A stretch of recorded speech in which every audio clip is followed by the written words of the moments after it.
E essa juventude, eu não sei por que raios de carga d'água está a inverter o curso da história, está a esquecer disso. Por isso é que os últimos 4 álbuns da Sulibc frisaram diretamente esse aspecto para fazer recordar que o mal se corta pela raiz. Péssima semente não dá boa árvore, consequentemente não dá bons frutos. José Eduardo dos Santos semeou um mal entre os angolanos, uma discórdia autêntica. É impossível passarmos para J-Lo sem antes dissiparmos o erro. Em 1992, acredito eu, 94, 92 ou 90, 90 a 92, já não me lembro bem das datas, essa coisa das datas, quem não falhou gangsta, devia estar aí a escrever para nos dar. O presidente Nelson Mandela saiu da cadeia em liberdade condicional e entrou no poder como presidente da África do Sul, o primeiro presidente negro na África do Sul. A primeira coisa que Nelson Mandela fez foi realizar uma amnistia nacional para encontrar o equilíbrio político e a paz social entre pretos e brancos que viviam naquela terra. Quando Angola encontrou a paz, devíamos buscar uma amnistia praticada por Dos Santos. Dos Santos não queria saber disso. Fez aquilo que Jonas Malheiro Savimbi nos avisara. Depois da minha morte, 10 anos depois, eles vão dividir o país entre ele, os filhos dele, os amigos dele. E foi feito isso. E isso foi feito por um grupo de pessoas que dividiu o país por cotas. Muito sinceramente, vocês sabiam que há rumores de que João Lourenço, quando foi aceder aos documentos de José Eduardo dos Santos para tirar o dinheiro do país, João Lourenço chorou? Eu já ouvi esses rumores, você sabia? Chorou por quê? Nesse caso, o doutor Viste chorou porque encontrou o país na miséria e descobriu que, na verdade, seria seria lutar por uma causa perdida. Você lembra do processo do plano da bicefalia? Desculpa, não, tá com falhas. Repete, por favor. Lembras do plano da bicefalia? Não, reaviva-me, por favor. Bicefalia é aquele processo em que José Eduardo dos Santos queria colocar 2 presidentes em ação, do tipo, ele presidente do MPLA e J-Lo presidente do país. Aquilo era um plano, porque ele, como presidente do MPLA, mandaria no J-Lo e estava todo o plano de levar o resto do dinheiro do país. Ou seja, a intervenção da bunda no poder, desculpa a expressão.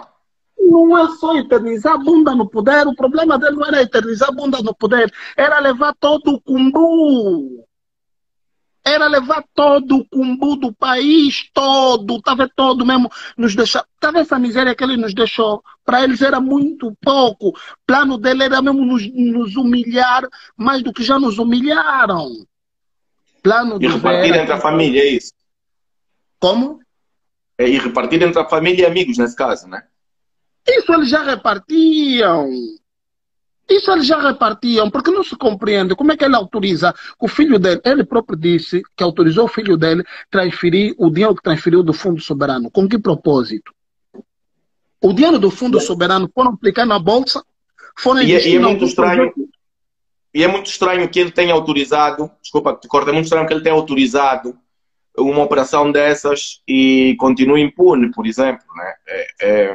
É no mínimo estranho.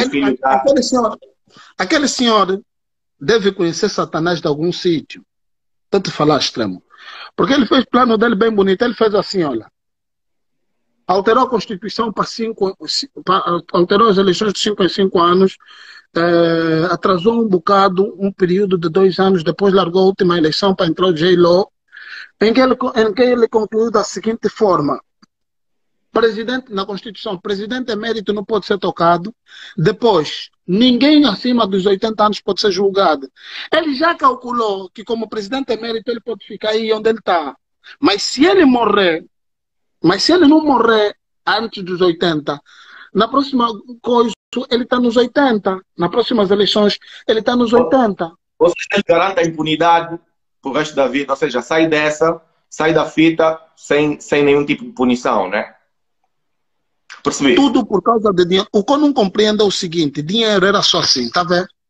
José Eduardo dos Santos tira 20 milhões ou 20 bilhões dos cofres do Estado de Angola, porque tínhamos, parece, 22 ou que, não é? Quando ele disse que deixou 16 milhões ou bilhões, já não me lembro bem, Não. e eu vi pelas situações, chegamos aos 20, aos 16, tudo mais. Aquilo era muito simples, estava assim. Havia 10 mil apartamentos construídos com o dinheiro deles, 20 estradas novas que ligam todo o país para pagar portagem, certo?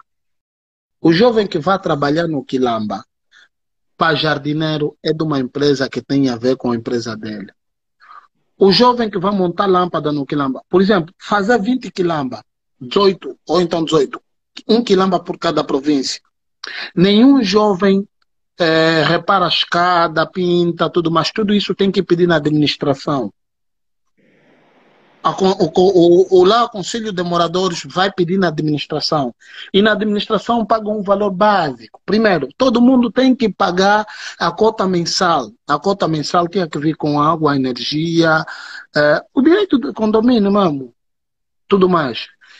Imagina que aí tenha 1000 apartamentos e cada uma dessas pessoas tem que pagar 25 ou 30 mil kwanzas por mês. Vezes, aí tem mais do que 1000 apartamentos, deve ter 18 mil ou sei lá quantos apartamentos tem naquilo. É um coisa, um cálculo muito grande. Aquilo tinha que dar uma pilha de dinheiro alta. Dinheiro não se faz num dia só. O que eu não compreendo é que o dinheiro que eles tiraram do país foram mesmo só saquear o país, depois vir dividir o dinheiro. Ou se compreenda a todo custo que todo mundo tem vontade de dinheiro. Mas não se leva dinheiro de uma vez. Dinheiro não vai de uma vez. Dinheiro se faz às gotas. E esse dinheiro do nosso país não foi feito às gotas, foi feito com sacrifício e esforço do povo angolano, que está endividado com a China, com outros horizontes. Mas, no entanto, sabemos que quem dizimou os cofres do Estado, quem levou quem? Patrício Agostinho. Olha, eu vou lhe garantir com toda certeza, Patrício Agostinho, eu não gosto do MPLA, e não porque eu detesto o MPLA, não é isso. É porque eu não gosto, eles não fizeram boas coisas na minha trajetória de vida. Eu não sou vítima deles, mas aqui há um mambo. MPLA é só uma instituição. Isso me disse um tio general que me disse assim: o erro não está na instituição, está nas pessoas que estão lá. É só pôr uma pessoa certa no poder. É só pôr uma pessoa certa no poder, isso vai mudar. Então, eu não acredito. E olha, Agostinho, aquele que falou aí, eu não acredito porque assim, não faz sentido. Há 2 semanas para cá, José Eduardo dos Santos fez anos e a UNITA, em pleno parlamento, estavam a dizer que o João Lourenço estava a ser injusto com José Eduardo, ingrato, e que devia liberar, e que José Eduardo dos Santos tinha que ser lembrado como um patriota. Espera aí, esses da UNITA ou estão lhes dar dinheiro ou estão fumando muita jamba. Porque uma coisa é verdade. José Eduardo dos Santos manteve o corpo do Jonas Malheiro Savimbi escondido. Anos foi preciso João Lourenço para devolver o corpo. Não se compreende como é que essa UNITA tem coragem de ir atacar o João Lourenço. Ou vocês estão a receber dinheiro daquelas 2 irmãs, Isabel e a Tizé, minha maluca preferida, ou vocês não estão a bater bem da cabeça porque estão a queimar pica. Porque pensa comigo, não faz de nenhuma forma sentido aquele homem que fez o que nos fez, que criou as dificuldades que criou, que impossibilitou o progresso de uma ou de outra forma. No governo de Unidade e Reconciliação Nacional nunca teve num cargo alto, como foi convocado o presidente da UNITA para o Conselho Presidencial. Se dependesse da governação de José Eduardo dos Santos, esquece. Como é que esses cotas têm? Já Ouve, devia nice, saber que muitos nunca nice, foram espera. comprados. Nice, E eu nice, sei inglês, não sei, me fala aqui, escreva aqui para eu falar aqui. Escreva nice, aqui, mano, não nice. tem papo na língua. Nice. Deixa-me também focar aqui alguns pontos